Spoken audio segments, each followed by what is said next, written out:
Berlusconi? Che dice Berlusconi? Che dice? Quelli, i commenti. Vabbè, Berlusconi.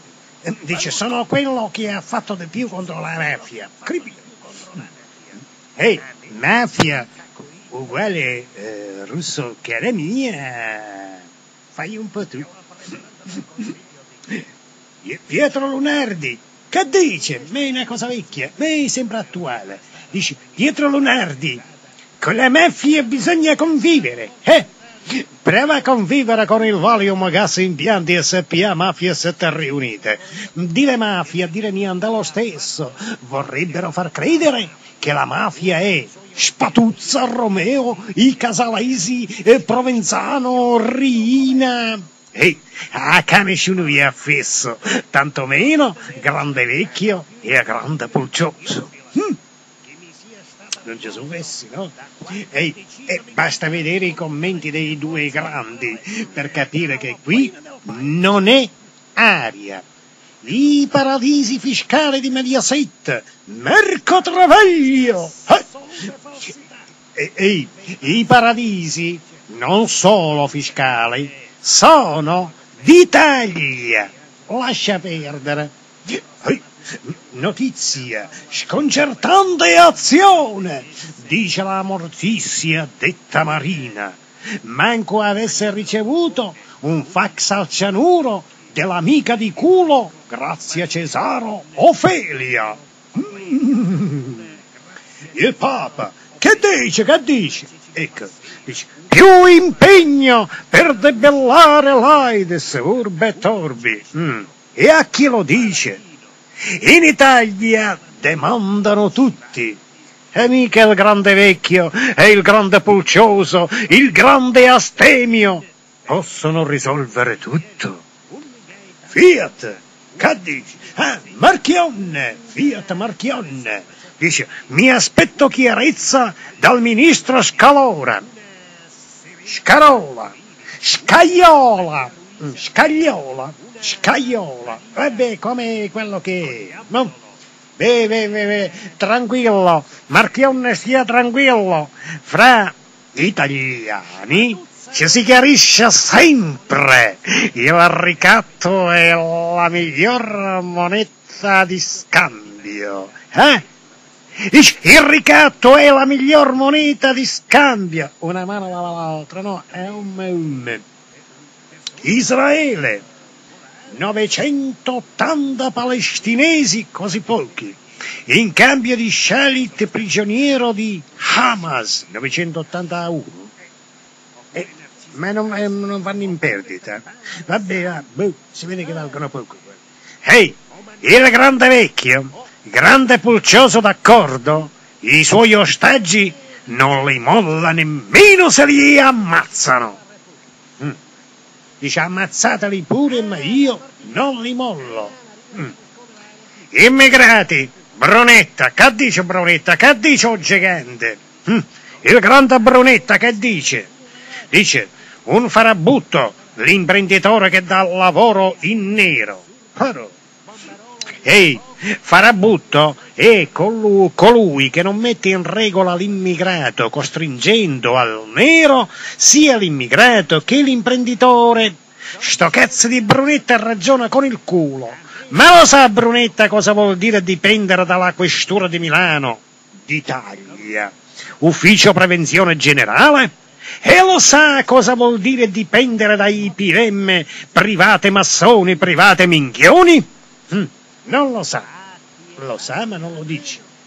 Il test è anti-Silvio, dice il giornale. Il test è anti-Silvio, dice, così ho sciolto bimbi nell'acido. Cazzo, non lo fucilano. No, dice, lo pagano per farglielo dire. Siamo a posto. Valium Gas Impianti SPA, Mafie Sette Riunite, De Pacquola Roberto e soci, Nobile Alberto e soci. Non sappiamo i soci onorari che sono. Comunque, dicevo, il Valium Gas Impianti SPA, Mafie Sette Riunite, De Pacquola Roberto e soci, Nobili Alberto e soci, sa fare di meglio. Post scriptum, anti-Silvio. Silvio Banale o Silvio Orinale non specificano mai, stanno sempre nel vago. Arriva un certo nick, Liberazione Nazionale si chiama, dice, ma lascia stare. Chi bisogna lasciare stare? Che cosa? Agli italiani le parole dalla bocca glieli devi tirare con le pinze. Che so, tutti ruscio ciglio biascio, o diarrea verbale, o puffi ignari.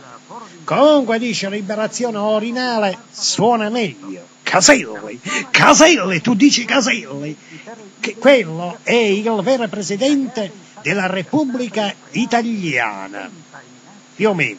Alberto Nobili, il vero presidente del Consiglio, più o meno. Il Grillo agli interni, quella che chiamano Beppe. Il Travaglio alla giustizia di nome fa Roberto, la Rossana Filacchio alle pari opportunità, oppure inventiamo un ministero nuovo, no? E a quel punto dice la Carfagna, ci parlano del Q. La Gelmini si trova lì per caso, il posto è della Grazia Cesaro Ofelia. Arriva una certa Laura Tragni, mi sembra di averla già sentita, e dice, e a giudice, sì, Russo dice, sei una salsiccia di cacca, Jim Carrey docet. Ehi, i protagonisti del video sono altri. Berlusconi, Caselli, Nobili Alberto, Cecilia Bassena, Narcisa Zarasti, Tre Paoli Alessandro, Ruscia Scivio Biascio, la Formica, la Baccarozza, il Tarantola, il Vitiello, ancora Laura Tragna. Dice, Angelo Russo, chi cazzo sei tu? Capre, oca, ignorante, merda sicca, hai rotto il cazzo, cretino, mi hai rotto i coglioni, parla per te, non mi rispondere, merda, vaffanculo. Le ho detto, dice, che i protagonisti del video d'Italia sono altri, ma che sorda. E ancora, e replica ancora sta cazzo di Laura Tragni e dice, i video sono di merda, perché li hai preparati tu chi? Dice, ho votato uno comunque. Ma che cazzo ce ne frega? E infatti dice, non ce ne frega niente del voto, non ce ne frega niente di niente. E comunque dice, più è basso e meglio è. Siamo nel mondo all'incontrario.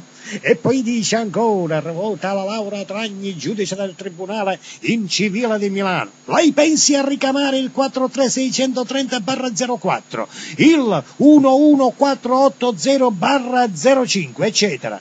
Curi il suo, a curare il mio ci penso io. Sto cazzo di italiani, specialmente quelli che portano la toga, e pensare che li veste e li sfama il grande vacchio, il grande puccioso. E allora hanno ragione che da giovani vogliono fare il randello. Lasciali decrescere e vedi come crescono i bernoccoli sulle corna degli italiani. Ehi, dice, fosse per me chiamerei i Marines. Allora non voglio, dice, lo dobbiamo risolvere noi. Ma, ehi, abolire la magistratura o il Parlamento. Una delle due tenaglie deve saltare o il cittadino ne sarà stritolato. Nate Gordon, dice, Berlusconi è un dittatore. In Italia, dice, comandano gli autori del 27938/04 e poi, fra gli autori ci sarà anche Berlusconi, dice, ma è uno dei tanti e non fra i più importanti. Però, ancora Laura Tragni dice, voglio Ballerio sul tuo cadavere. Ma Ballerio sul cadavere del Barilli? Enrico Varioli, professione avvocato, l'ultimo dei tutori della russo-carania conosciuto. Tutori o tutelati? Nate Gordon ancora dice, vogliono dimostrare che Berlusconi è mafioso. Questo è il titolo del giornale. Arriva uno e dice, ideona. Così, tanto per scherzare, no? C'è l'ironia, no? Dice, aboliamo la magistratura e teniamoci solo i politici. Questi ultimi sì, dice, che fanno il bene del paese, mica i giudici. Ecco, dice, finalmente i cosiddetti rappresentanti del popolo non avrebbero scuse, dovrebbero confrontarsi con i problemi, con i cittadini. Sì, dice, abolire la magistratura e almeno gli ultimi 10 anni di giurisprudenza. Dice, sta una schifezza lì. Ripulire l'Italia, dice, e da qualche parte bisogna pur cominciare. E ne ricordano ancora, dice, chi ignora è un ignorante, non è mica un'offesa. Ti piace ignorare? Libero di farlo, ma non puoi non dirti ignorante. E comunque dice niente di male, io non ho niente contro gli ignoranti, anzi, dice, anche Totò dice, ve lo ricordate?